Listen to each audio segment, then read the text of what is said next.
औज़ुबिल्लाहिमिनश्शैतानिर्रजीम बिस्मिल्लाहिर्रहमानिर्रहीम रब्बिश्रह ली सदरी व यस्सिर ली अमरी वहलुल उक़दतम मिन लिसानी यफ़क़हू क़ौली। डियर स्टूडेंट्स, अस्सलामु अलैकुम व रहमतुल्लाहि व बरकातुहू।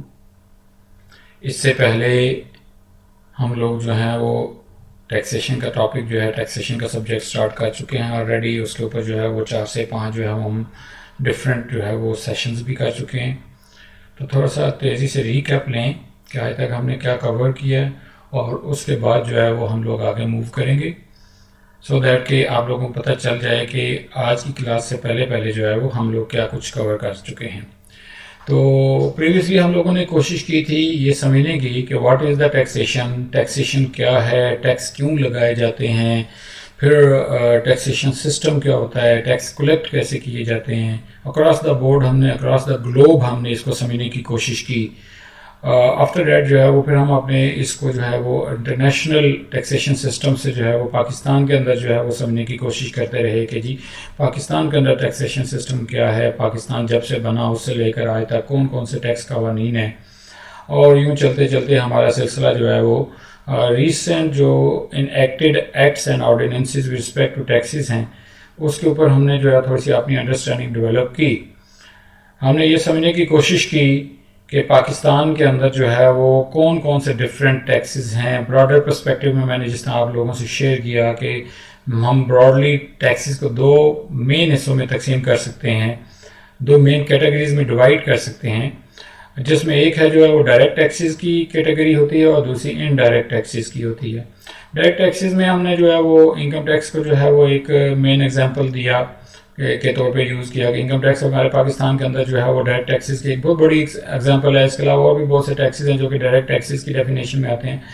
ब्रॉडली स्पीकिंग वो टैक्स जो कि डायरेक्टली जो है वो एसएससी या पेई जो है वो सरकार के ख़जाने में दे रहा होता है और उसमें कोई इंटरमीडिएरी या थर्ड पार्टी जो है वो एक तरह से जो है वो इन्वॉल्व नहीं होती। मास्टर इसके विदहोल्डिंग टैक्सेस के सिनेरियो में थोड़ा सा डिफरेंस सीन हो जाता है, जिसको हम डायरेक्ट टैक्स बोलते हैं।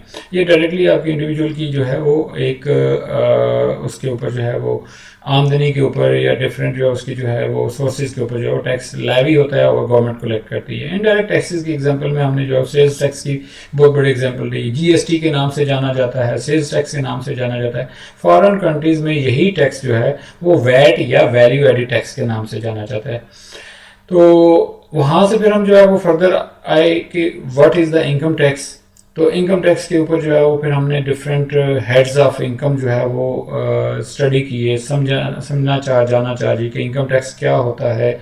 इनकम टैक्स जो है वो अगर आमदनी के ऊपर टैक्स होता है तो what are different sources of income in the eyes of income tax law of Pakistan, जिसको हम कैटेगराइज कर सकते हैं डिफरेंट टाइप्स में। तो हमने ये डिसाइड किया, वहाँ पर हमने ये समझने की कोशिश की, रादर हमने डिसाइड नहीं किया, हमने ये अंडरस्टैंड किया कि लॉ के अंदर जो है हमारा टैक्स की जो टैक्स जिनके ऊपर लगता है, जिन आमदनियों के ऊपर लगता है, उनकी 5 मेन कैटेगरीज हैं या 5 मेन सोर्सेज हैं।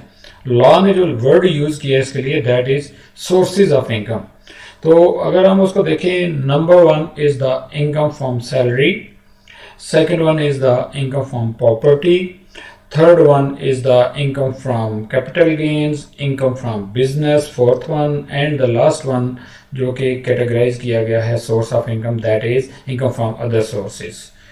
यहाँ तक ये मेन ब्रॉडली जो 5 सोर्सेज ऑफ इनकम हैं। फिर पर्सनस जो हैं जो टैक्स पेयर्स हैं उनको 3 मेन कैटेगरीज में या डेफिनेशंस में लिया गया या टाइप्स में लिया गया। एक इंडिविजुअल, एक एओपी या एसोसिएशन ऑफ पर्सन्स और third one is the company और कंपनीज। ठीक हो गया, ग्रुप्स में होगी तो मोर देन वन कंपनीज होगी।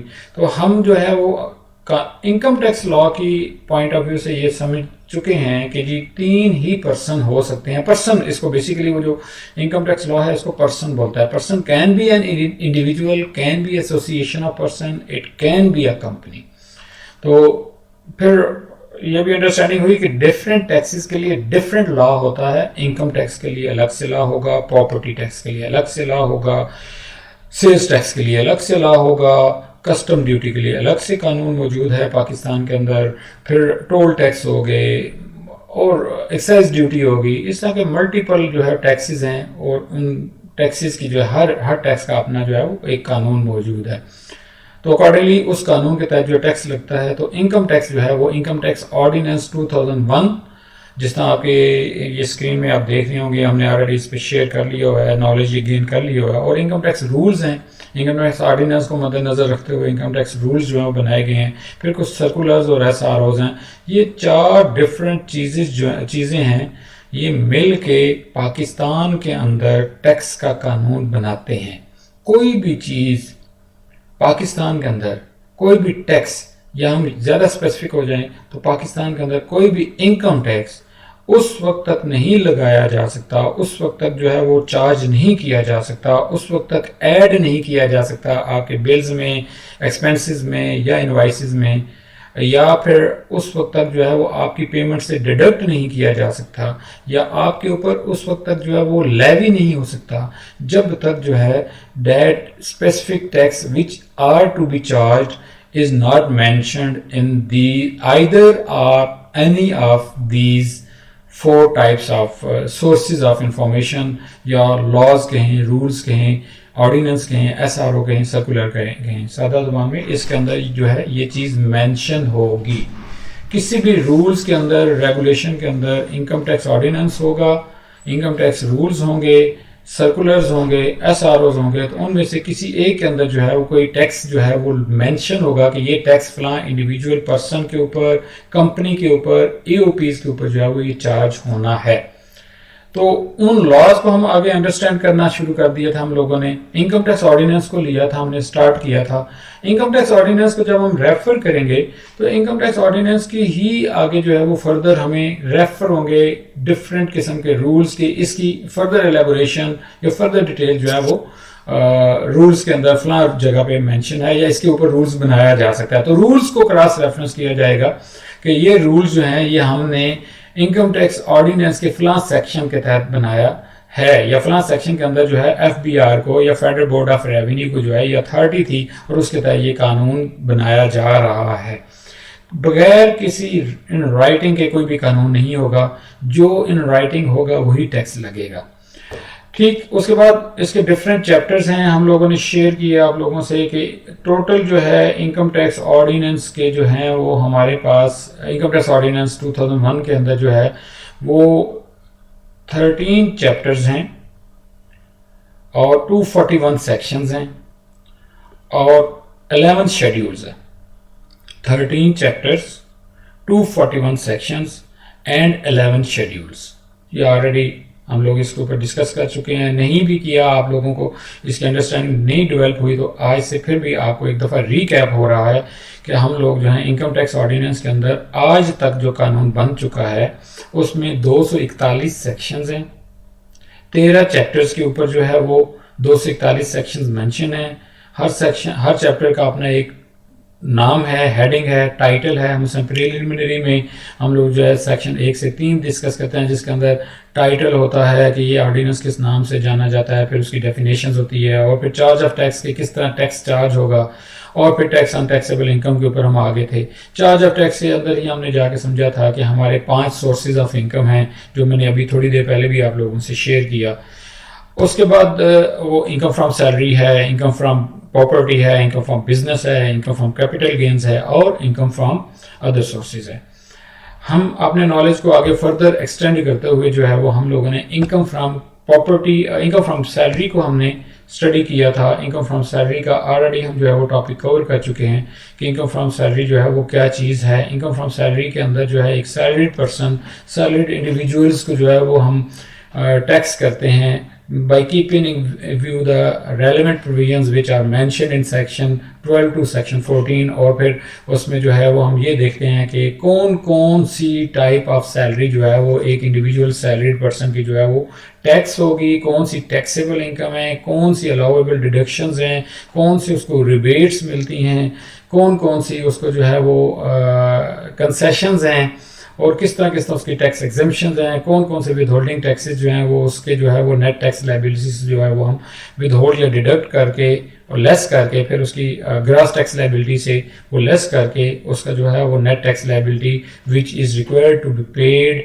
along with the return or which is required to be deposited in the government treasury जो है वो हम कैलकुलेट करते हैं being a income tax student।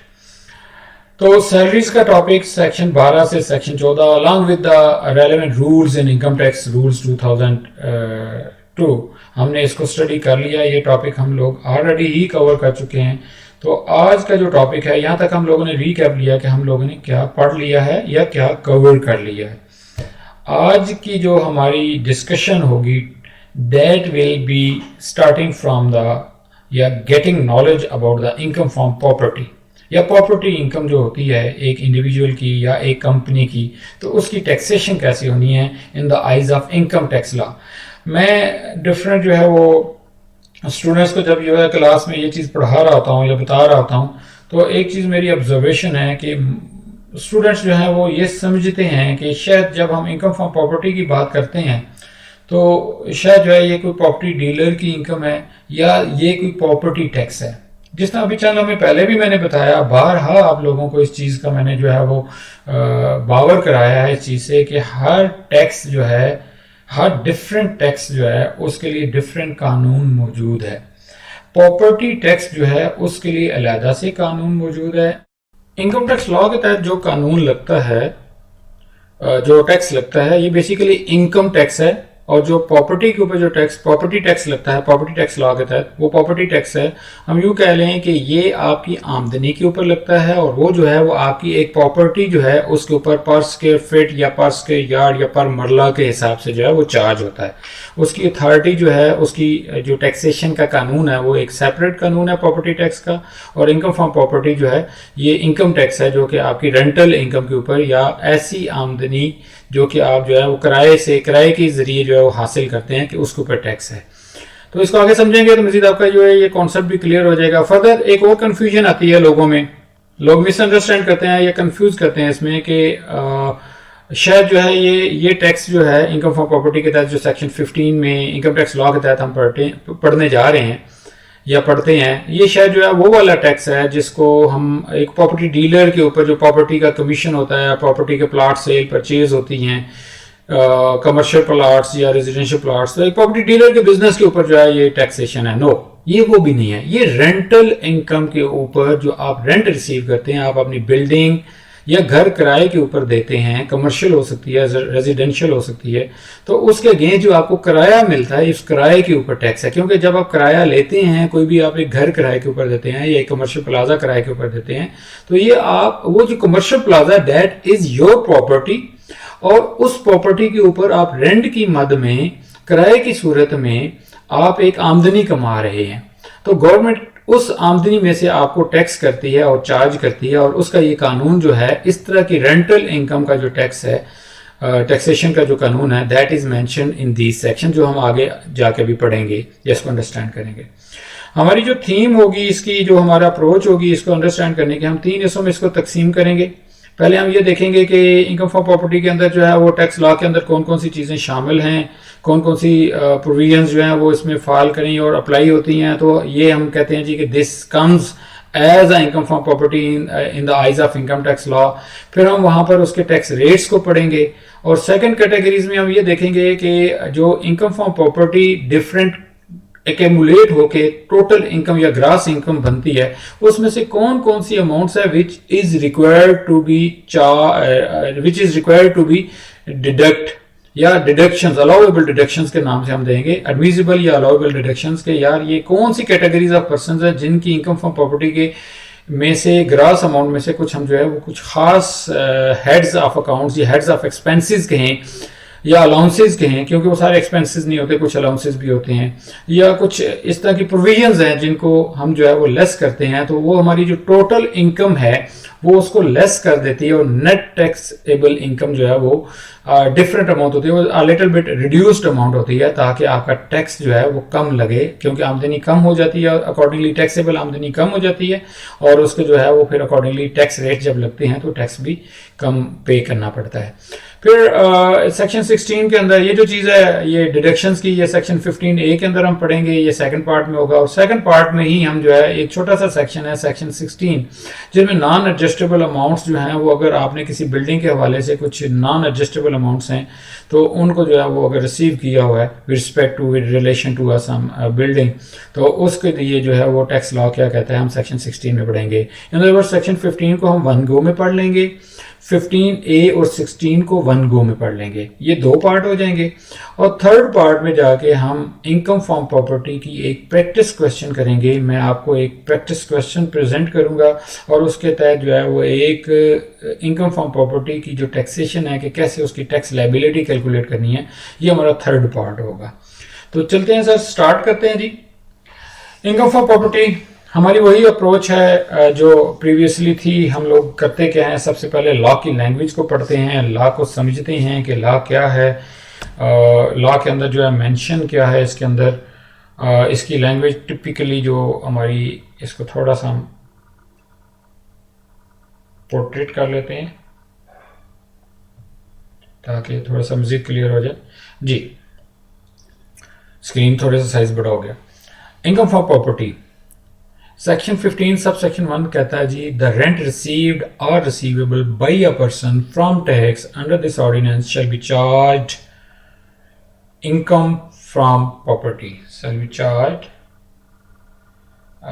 ये थोड़ा सा एडजस्ट कर लें, ये थोड़ा सा इसको कंप्लीट नहीं आ रहा जी, अभी सेक्शन ये कंप्लीट आ गया जी।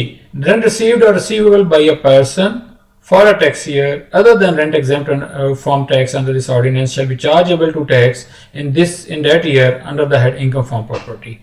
यहाँ पे एक इंपॉर्टेंट चीज आप अंडरलाइन कर लें, रेंट रिसीव्ड और रिसीवेबल, ये इंपॉर्टेंट है जी। रेंट रिसीव्ड और रिसीवेबल यानी कि ये बहुत से लोग जो है ये कहते हैं जी कि हमने तो ये रेंट रिसीव नहीं किया, ये हमारी आमदनी कैसे है। आप अगर अकाउंटिंग के स्टूडेंट आमतौर पे जो टैक्सेशन का स्टूडेंट होता है, जो टैक्स पढ़ता है, उनको अकाउंटिंग की बेसिक नॉलेज ज़रूर होती है। तो आप लोगों को cash basis of accounting, accrual basis of accounting पता होगी, आपने पढ़ी होगी, आपको पता होगा इस चीज़ का। तो यहाँ पर ये देख लें या ये अंडरस्टैंडिंग डेवलप कर लें कि रेंट जो है आपका, इसके ऊपर जो टैक्स होगा ये अक्रूवल बेसिस ऑफ अकाउंटिंग पे होगा। यानी कि अगर आपके एक साल के अंदर रेंटल इनकम रिसीव हुई है या वो ड्यू हो गई है, वो रिसीव नहीं भी हुई, लेकिन if that has become due तो same amount will be taxable, same amount will be charge to the tax. आपका साल का रेंट है 10,000, मंथली रेंट है 10,000 रुपीज और आपका टोटल रेंट जो है वो साल का बन गया 1,20,000 रुपए। 1,20,000 रुपए में से आपने लाख रुपया चार्ज कर लिया, रिसीव कर लिया कैश की सूरत में, 20,000 रुपया रिसीव नहीं किया, लेकिन वो ड्यू हो गया, रिसीवेबल हो गया, एक्रू हो गया। तो आपकी जो taxable income under the head income from property under section 15 of the income tax ordinance 2001 होगी, वो लाख रुपए नहीं होगी, 1,20,000 रुपए होगी। आई होप इट्स क्लियर। उस साल के अंदर जो भी, और टैक्स ईयर जो है आपको पता है हमारा 1 जुलाई से 30 जून तक चलता है, 30 June of the following year, और उसका रेट क्या होगा वो आगे हम जाके पढ़ लेंगे। अब जरा हम अंडरस्टैंड कर लेते हैं कि रेंट है क्या। सब सेक्शन 2 ऑफ सेक्शन 15 जो है ये हमें बड़ा कैटेगरिकली बताता है कि what is the definition of rent in the eyes of income tax ordinance 2001। Rent means any amount received or receivable by the owner of a land or a building as a consideration for the use or occupation of, or the right to use or occupy the land or building, and includes any forfeit deposits paid under the contract for the sale of land or a building। यहाँ पे 3-4 points हैं इस sub section 2 में rent की definition में। इसको understand करने के लिए इसके 3-4 पॉइंट्स हैं, इसको रिलैक्स होकर अंडरस्टैंड करें। रिसीव्ड और रिसीवेबल हो गया, उसके बाद अगली बात है कि रेंट रिसीव्ड रिसीवेबल किस नहीं करना है, honour of a land or building. कोई, अब यहां पर 2 वर्ड्स हैं, लैंड, बिल्डिंग। खाली प्लाट के ऊपर भी आप किराया लेते हो समटाइम्स, और समटाइम्स वो बिल्डिंग होती है। अगर खाली प्लाट के ऊपर भी किराया ले रहे हो तो वो भी सेक्शन 15 सब सेक्शन 2 में कवर होती है, और अगर आपका किराया जो है वो एक बिल्डिंग का है तो वो भी इसमें कवर होगा। बिल्डिंग का वर्ड यहां पे यूज हुआ है, तो प्लीज अंडरस्टैंड कर लें Building can be a residential building, it can be a house, it can be a plaza, it can be a shop. एक दुकान का मालिक, एक प्लाजे का मालिक, एक घर का मालिक, एक खाली प्लाट का मालिक जब किसी प्लाजा, दुकान, घर या किसी भी प्रॉपर्टी का किराया वसूल करता है तो वो इनकम फ्रॉम प्रॉपर्टी कंसिडर होगी। एक चीज ये क्लियर हो जानी चाहिए, बल्कि it is the second thing. Number one, received और receivable. Second thing is land हो, खाली प्लॉट हो सकता है, बिल्डिंग हो सकती है, ऑनर रिसीव करेगा किसी भी।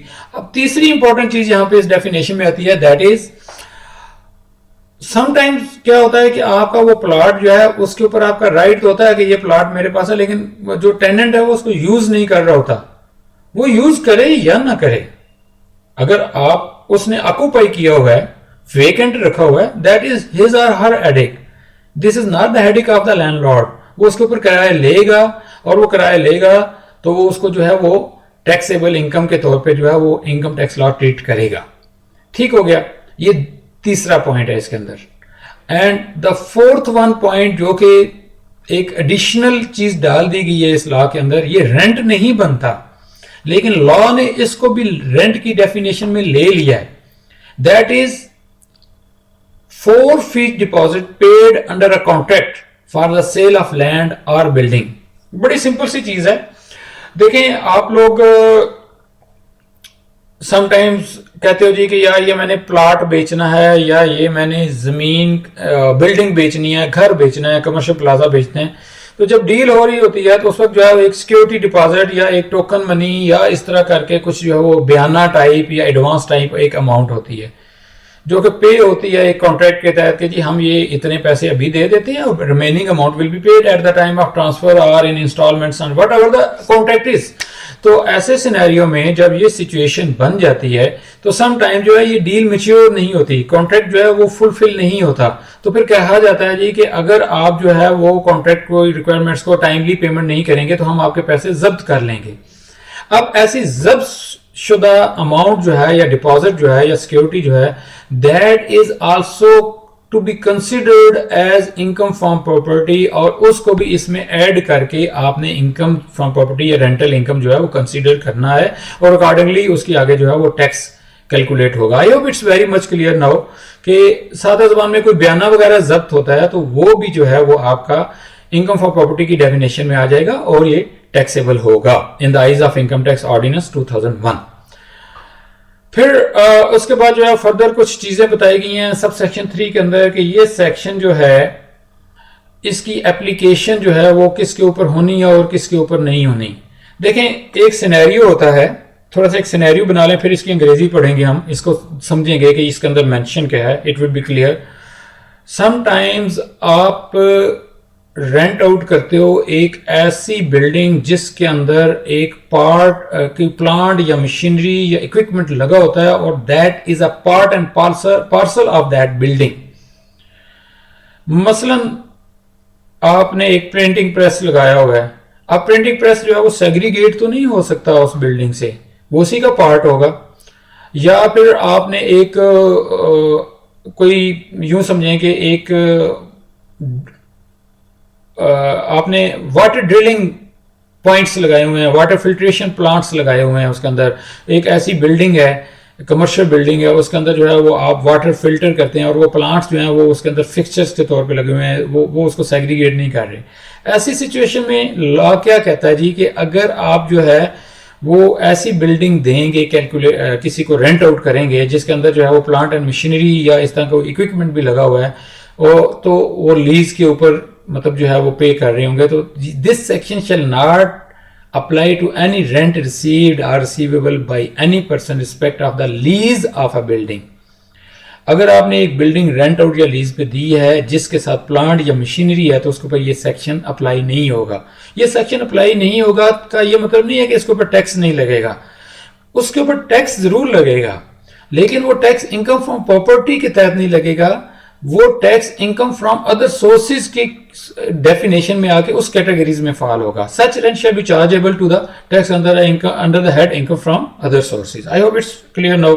यदि अगर आप एक बिल्डिंग जो है वो रेंट आउट करते हैं और उस बिल्डिंग के ऊपर जो है वो आपका प्लांट एंड मशीनरी या कोई इक्विपमेंट लगा है और वो दोनों चीज़ें जो है वो रेंट आउट हो रही हैं, तो ऐसी सिचुएशन में जो रेंट रिसीव होगा वो रेंट इनकम फ्रॉम प्रॉपर्टी की डेफिनेशन में नहीं आएगा, वो इनकम फ्रॉम अदर सोर्सेज की डेफिनेशन में आएगा. और इनकम फ्रॉम अदर सोर्सेज के हेड में जो है हम उसको कैटेगराइज करेंगे.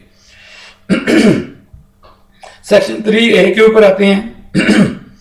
सेक्शन 3A बेसिकली जो है वो हमें गाइड करता है कि समटाइम्स हम जो है वो एक बिल्डिंग जो है उसको रेंट आउट करते हैं, उसका एक बिल्डिंग का किराया ले रहे होते हैं और उसके साथ हम कहते हैं जी कि भाई इसके साथ जो बिजली है ये हमारी तरफ से आपको मिलेगी. बिजली का आप अलग से आपका मीटर नहीं होगा, लेकिन उस बिजली का एक फिक्स या वट एवर एक चार्ज रेट होगा, प्रो रेटा बेसिस पे हो सकता है, या उसके ऊपर हम आपको टेलीफोन की फैसिलिटी देते हैं, हम आपको सिक्योरिटी की फैसिलिटी दे देते हैं. अगर वो प्लाजा है तो उसके कॉरिडोर्स, उसके स्टेज एरिया और कॉमन एरियाज की हम सफाई करेंगे. स्ट्रीट लाइट्स के जो हैं वो कोई चार्जेस होंगे. ये इस तरह करके कुछ डिफरेंट फैसिलिटीज़ होती हैं, एमिनिटीज़ होती हैं, यूटिलिटीज़ होती हैं, सर्विसेज होती हैं. तो उन सर्विसेज के जो है वो चार्जेस जो हैं वो हम चार्ज करेंगे और इस रेंट में शामिल होंगे. तो ऐसी सिचुएशन में लॉ ने सेग्रीगेट कर दिया है और उन्होंने कहा जी कि अगर आपने ऐसी अमाउंट रिसीव करनी है जो कि एमिनिटीज, यूटिलिटीज या सर्विसेज के मद में आएंगी, तो वो जो स्पेसिफिक अमाउंट है that will not be charge as income from property, उसको भी आप इनकम फ्रॉम अदर सोर्सेज लेंगे. एग्जाम्पल के तौर पे मसलन सॉरी, आपने 1 लाख रुपया रेंट लेना है, उसके साथ आप कहते हैं जी 20,000 रुपया जो है ये सिक्योरिटी के 10,000 रुपये हो जाएंगे, 5,000 रुपये स्ट्रीट लाइट्स के हो जाएंगे और 5,000 रुपये जो है वो कॉमन एरियाज के या रोड्स की क्लीनिंग के हो जाएंगे, फ्रंट एरियाज के, और आपके कूड़ा उठाने वाले लेके जाता है. इस तरह करके डिफरेंट जो है वो सर्विस प्रोवाइडर्स हैं, तो उसके जो है वो पैसे हम आपसे लेंगे. तो टोटल मंथली रेंट कितना हो गया? 1,20,000. अब 1 लाख रुपया जो है that is your income from property और 20,000 रुपया जो है that is not to be treated as income from property. वो जो 20,000 रुपीज है that will be charge under the head income from other sources. ठीक हो गया. उसका अकॉर्डिंगली अलग से कानून है. जब हम इनकम फ्रॉम अदर सोर्सेज को कवर करेंगे तो वहां पे उसको देख लेंगे. इसकी रीजन ये है कि इनकम फ्रॉम प्रॉपर्टी का अपना एक रेट दिया हुआ है. इनकम फ्रॉम प्रॉपर्टी की जब आप अमाउंट कैलकुलेट कर लेंगे तो उसका अलग से जो है वो टैक्स रेट्स हैं और अकॉर्डिंगली आपने उसका टैक्स जो है वो कैलकुलेट करना है. आई होप इट्स क्लियर. तेजी से इसकी अंग्रेजी पढ़ लेते हैं जी. Where any amount is included in the rent received or receivable by any person for the provision of amenities, utilities, or any other service connected with the renting of building, then such amount shall be chargeable to tax under the head income from other sources. It's quite clear that specific amount will not be charged as income from property, rather that will be charged as income from other sources. Coming to the section subsection 4 of the section 15. Section 4 जो है ये basically section 5 के साथ link करके पढ़ना पड़ेगा हमें, क्योंकि वो कहता है कि सेक्शन 5 के अंदर जो आप लोगों को एक शर्त या कंडीशन दी गई है उसको मद्देनजर रखते हुए आपने ये चीज देखनी है कि अगर आपने जो रेंट रिसीव किया है किसी प्लाट का या किसी बिल्डिंग का, और इनकम टैक्स अथॉरिटी ये समझती है कि आपने जो रेंट रिसीव किया है ये मार्केट के रेंट से कम है, तो ऐसे सिनेरियो में टैक्स लॉ आपको गाइड करता है कि आपने क्या करना है. लाइक फॉर एग्जांपल एक एरिया है, उस एरिया के अंदर एवरेज रेंट जो है वो एक घर का 5 मरले के एक घर का से फॉर एग्जांपल जो है वो चल रहा है. भाई इसका मार्केट रेट जो हम बोलते हैं जी कि यहाँ पे 5 मरले का घर जो है वो एक पोर्शन जो है या पूरा घर जो है उसका इतना रेंट है, एज्यूमिंग 50,000 रुपये मंथली रेंट चार्ज होता है.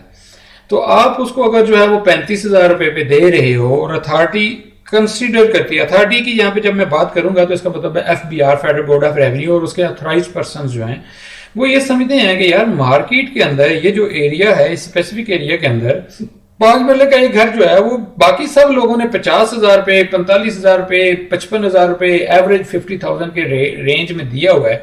इस बंदे ने 35,000 रुपए का बताया जी कि मैं रेंट कलेक्ट करता हूँ, तो फिर ऐसी बात नहीं चलेगी। ऐसी सिनेरियो में टैक्स अथॉरिटी जो है वो आपको बताता है सेक्शन 15 सब सेक्शन 4 में कि आपने क्या करना है, लेकिन उसके साथ एक कंडीशन है सब सेक्शन 5 की, उसको हम बाद में समझेंगे। सेक्शन 4 क्या कहता है? सेक्शन 4 कहता है सब्जेक्ट टू सब सेक्शन 5, यानी कि सब सेक्शन 5 के अंदर जो चीज आ रही है उसको मद्देनजर रखते हुए उसके अलावा अगर कोई सीन है तो फिर क्या, वेयर द रेंट रिसीव्ड और receivable by a person is less than the fair market rent of the property, यानी fair market rent is the 50,000 और आप रिसीव कर रहे हो 35,000 और 30,000, the person shall be treated as having drive the fair market rent for the period the property is let on rent in the tax year. यानी कि आपका जो रेंटल इनकम है या इनकम फ्रॉम प्रॉपर्टी जो है वो वही ट्रीट होगी जो फेयर मार्केट रेंट है उस पीरियड का जो भी फेयर मार्केट रेंट होगा, यानी कि 50,000 रुपये ट्रीट होगी, ना कि 35,000 रुपये ट्रीट होगी। आप बेशक ना रिसीव करें, लेकिन मार्केट में रेंट अगर जो है वो 35,000 रुपये 50,000 रुपये है और आप 35,000 रिसीव कर रहे हैं तो this is your responsibility. Tax authorities इसको नहीं मानती। टैक्स अथॉरिटी कहती है कि नो, आपने कम रेट पे दिया है तो देयर सीम्स समथिंग रॉन्ग, आपने क्यों दिया है? या फिर आप जाएं अथॉरिटी को जस्टिफाई करें, अथॉरिटी समझिए कि नहीं फेयर मार्केट रेंट जो है वो 35,000 ही है, 50,000 नहीं है, तो वो एक अलग से सिनेरियो। लेकिन टैक्स लॉ जो है वो ये कहता है कि अगर फेयर मार्केट रेंट से आपने कम रेंट कलेक्ट किया तो आपकी जो टैक्स लायबिलिटी है या इनकम फ्रॉम प्रॉपर्टी है वो उसकी जो वो फेयर मार्केट रेंट की बेस पे ही कैलकुलेट होगी और टैक्स लायबिलिटी भी अकॉर्डिंगली फेयर मार्केट रेंट के बेसिस पे ही कैलकुलेट होगी।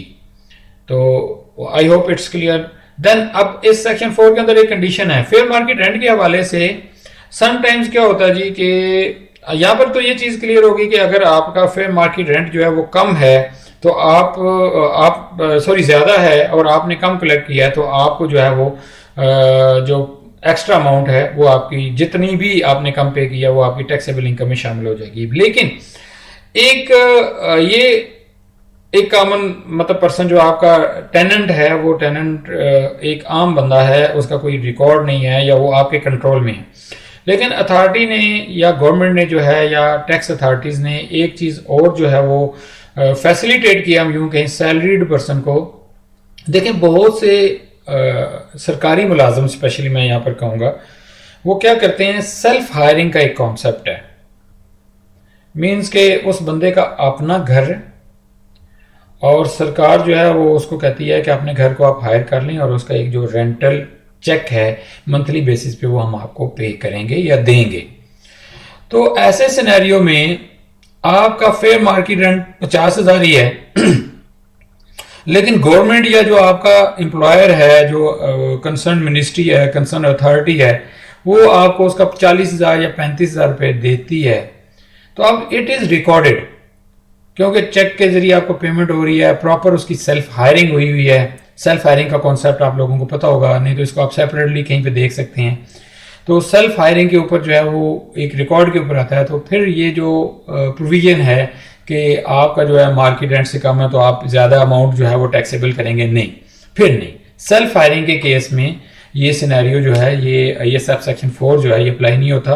तो सब सेक्शन 5 क्या कहता है कि sub section 4 shall not apply where the fair market rent is included in the income of lessee chargeable to tax under the head salary.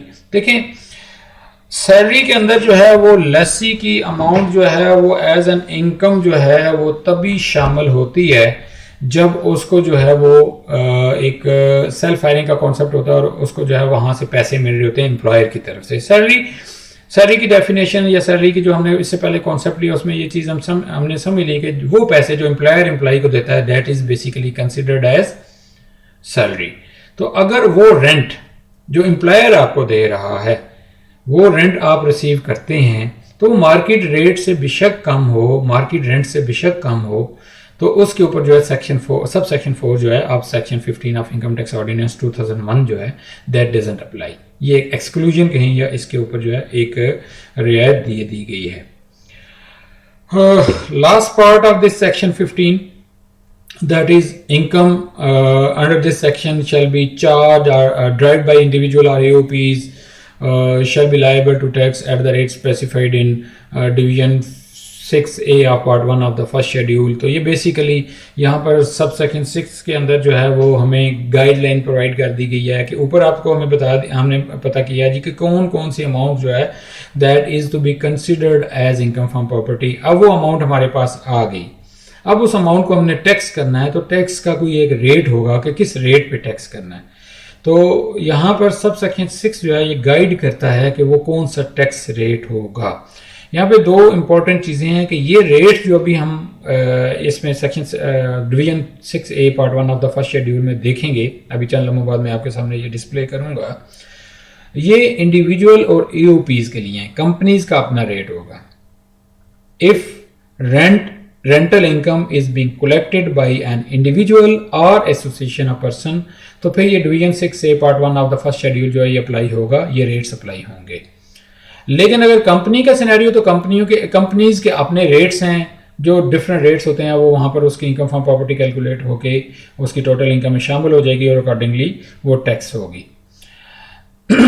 एक और एक्सक्लूजन भी है इंडिविजुअल्स और AOPs के लिए कि ये टैक्स जो है यानी कि प्रोविजन ऑफ सब सेक्शन 1। अब सब सेक्शन 1 के अंदर क्या मेंशन है आपको याद करना चाहिए, आपको याद होना चाहिए, नहीं तो हम तेज़ी से दोबारा सब सेक्शन 1 के पास चले जाते हैं। बेसिकली सब सेक्शन 1 जो है वो हमें सिर्फ बताता है जी कि कोई भी आप इनकम जो है वो कैलकुलेट करते हैं, कोई रेंटल इनकम कलेक्ट करते हैं तो उसको जो है वो आपने under the head of income from property जो है उसको चार्ज करना है। तो यहाँ पर वो सब सेक्शन 7 जो है वो ये कहता है कि सब सेक्शन 1 की प्रोविजन जो है वो इंडिविजुअल और AOPs के ऊपर जो है वो नहीं बेसिकली जो है वो चार्ज होंगी, अप्लाई होंगी, या उसके ऊपर लेवी नहीं होंगी अगर जो है वो इंडिविजुअल या AOP जो है उसकी इनकम फ्रॉम प्रॉपर्टी जो है वो 2 लाख रुपए साल से ऊपर है और वो किसी और सोर्स ऑफ इनकम से जो है वो टैक्स उसका कोई और सोर्स ऑफ इनकम नहीं है। यानी कि sub section 1 shall not apply in respect of individual और AOP who derive income chargeable to tax under this section shall not exceed section doesn't exceed 200,000 rupees in a tax year and doesn't drive taxable income under any other head। यानी कि यहाँ पर आप देख लें कि अगर 2 लाख रुपए से ऊपर की आमदनी नहीं है तो उसके ऊपर सादा ज़बान में वो ये कह रहा है टैक्स इनकम फ्रॉम प्रॉपर्टी नहीं है, रेंटल इनकम नहीं है, तो उसके ऊपर टैक्स नहीं आएगा। 2 लाख को अगर 12 पे डिवाइड करें, ये एनुअल होती है, 2 लाख को अगर 12 पे डिवाइड करें तो ये गालबन 16,667 रुपीज़ पर मंथ बनते हैं। इन अदर वर्ड्स अगर आपका जो है वो रेंटल इनकम जो है वो 16,667 रुपये माहाना है, या आपने कोई घर रेंट पे दिया हुआ है और वो AOP या इंडिविजुअल है, कंपनी नहीं, तो उसके ऊपर टैक्स नहीं लगेगा। ठीक हो गया।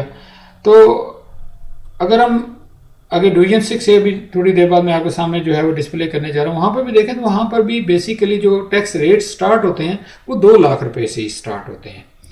2 लाख रुपए तक जो है वो अगर प्रॉपर्टी इनकम फ्रॉम प्रॉपर्टी है या रेंटल इनकम है, ये रेंटल इनकम का वर्ड आप लोगों की अंडरस्टैंडिंग के लिए यहाँ पे मैं यूज़ कर रहा हूँ, लेकिन अगर आप स्पेसिफिक होंगे लॉ की लैंग्वेज में आप इनकम फ्रॉम प्रॉपर्टी ही इसको कहेंगे, लेकिन अंडरस्टैंडिंग के लिए हम इसको रेंटल इनकम कह सकते हैं, क्योंकि समटाइम्स रेंटल इनकम का वर्ड लॉ की लैंग्वेज में जब जाएंगे तो कन्फ्यूजन इसलिए क्रिएट हो जाती है कि समटाइम्स आपने अगर एक गाड़ी रेंट आउट की है तो आप ये भी कह सकते हैं कि रेंटल इनकम है, तो इसको उसके साथ आपने मिक्सअप नहीं करना, कन्फ्यूज़ नहीं करना। खैर I hope till this moment ये चीज़ें क्लियर हैं। अब ज़रा आ जाते हैं रेट्स के ऊपर। बड़े आसान से रेट्स हैं। ये रेट्स जो है ये टैक्स अथॉरिटी जो है ये वक्तन फ़वक्तन चेंज करती रहती है। ये मैंने फर्स्ट शेड्यूल का डिवीजन 6 पार्ट 1 जो है वो बेसिकली जो है वो ओपन किया है। आप देख सकते हैं कि यहाँ पर डिवीजन 6A जो है ये क्या कहता है कि सेक्शन 15 के अंदर जो इंडिविजुअल और AOP के ऊपर जो टैक्स लगना था, मैंने वहाँ पर बताया था कि टैक्स ये जो प्रॉपर्टी इनकम के ऊपर रेंटल प्रॉपर्टी के रेंटल इनकम के ऊपर जो टैक्स लगना है उसके रेट्स ईओपी और इंडिविजुअल्स के ये हैं, कंपनीज के जो हैं वो सेपरेट हैं।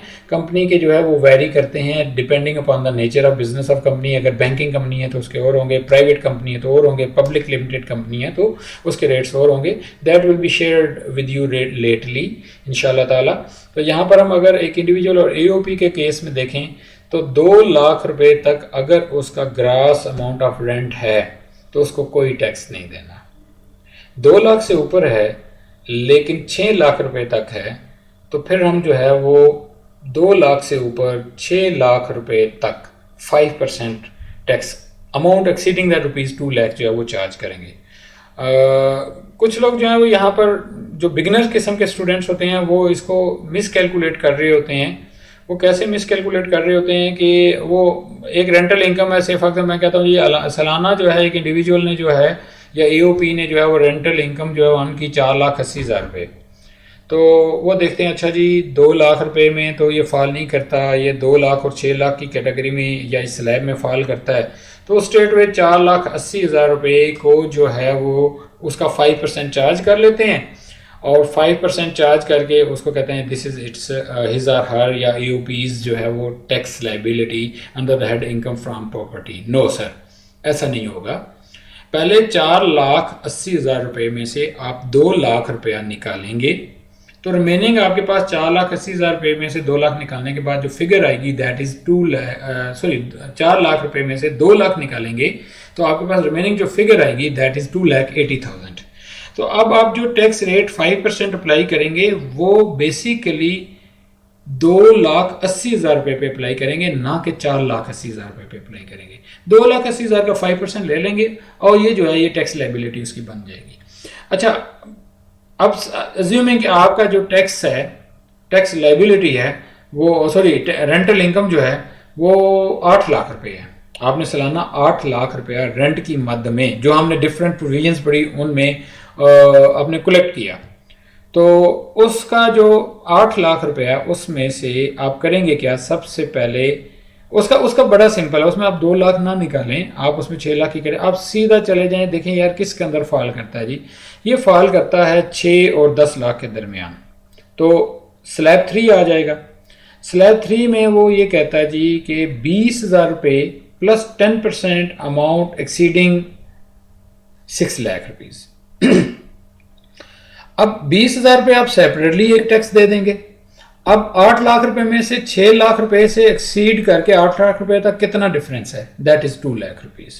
तो 20,000 रुपये ये टैक्स लाइबिलिटी होगी जो कि इसने मेंशन की, और 2 लाख रुपए का 10% अलग से 20,000 रुपये हो जाएंगे। तो टोटल टैक्स लाइबिलिटी जो है इसकी 20,000 प्लस 20,000 40,000 बन जाएगी। चलिए इसी सिनेरियो में अभी मैं आपको एक छोटी सी असाइनमेंट देता हूं यहीं पे कि a the rental income is 7 lakh. तो I am going to take a pause for 2 minutes.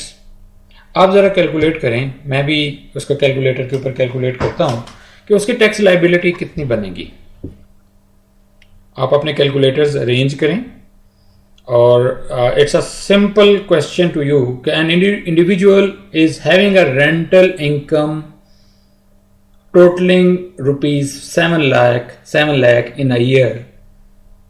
What will be the tax liability under the head income from property of this individual in the eyes of income tax law?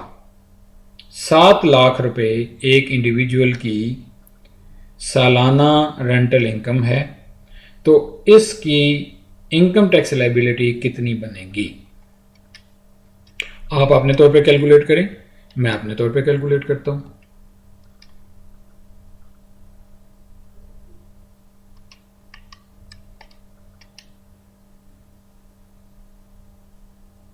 I hope कि आप लोगों ने इसको calculate कर लिया होगा। बड़ा simple से 20,000 रुपये तो आ जाएगा जी सिंपल। सबसे पहले हमें ये देखना है कि ये 7 लाख रुपए किस कैटेगरी में फॉल करता है। क्या 2 और 6 के दरमियान 7 आता है? नहीं आता। क्या 6 और 10 के दरमियान या 1 मिलियन के दरमियान आता है? यस। तो इसका मतलब हुआ कि इस पे स्लैब अप्लाई होगा थर्ड वन। ओके जी, थर्ड वन क्या कहता है? थर्ड वन हमें ये कहता है जी कि 20,000 रुपये आपने एक टैक्स लगाना है plus 10% of the amount exceeding 6 lakh. 6 lakh से आपकी रेंटल इनकम या ग्रास अमाउंट जो है वो एक्सीड करती है, वो कितनी है? 6 लाख से जो एक्सीड करती है that is 1 lakh. 7 lakh minus 6 lakh equals 1 lakh. 1 lakh का 10% कितना हुआ? 10,000। अब 20,000 plus 10,000 what is the tax liability? 30,000।